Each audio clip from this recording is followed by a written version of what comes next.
Let's move on to another of our sites. Looks a little bit social realist to me. What do we got here? It's the Central Meteorological Observatory, which says many things. That weather is important, that we have to keep an ear and an eye and a hand on the desk to see if an earthquake is happening. It's science. It's practical science at the service of society. He makes a little joke in his annotations about weather forecasts sometimes not always being correct, which seems to be a tradition in all countries now.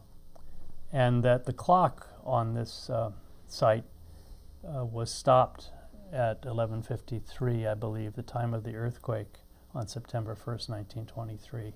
Clearly the clock is moving in this image, but it was famous for setting the time.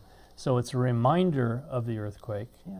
It's a reminder that in the popular culture of the city, the folklore of the city was, if you wanted to know what time the earthquake hit, go look at the clock at the observatory. And it's a series of modern forms juxtaposed. A Western building, it's a tower, it's all of these things that make for a great image. I love the little cars tootling along in the lower right-hand corner.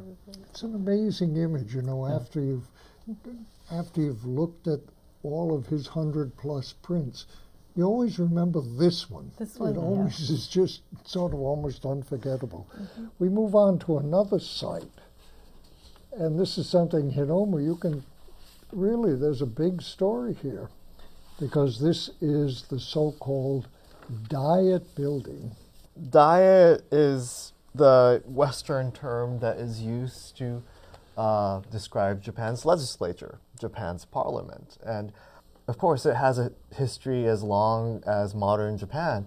The Diet opens up for the first time in 1890, the year after a new Western-style constitution is set up in Japan in 1889, which provides for a two-housed parliament with an upper house and a lower house, and ushers in, on the one hand, the start of a representative government to some degree, and gradually over the course of the first half of the 20th century, both the number of people who are able to vote for members in the lower house and who are able to stand as a candidate for the lower house gradually increases. By 1925, Japan does have universal male suffrage.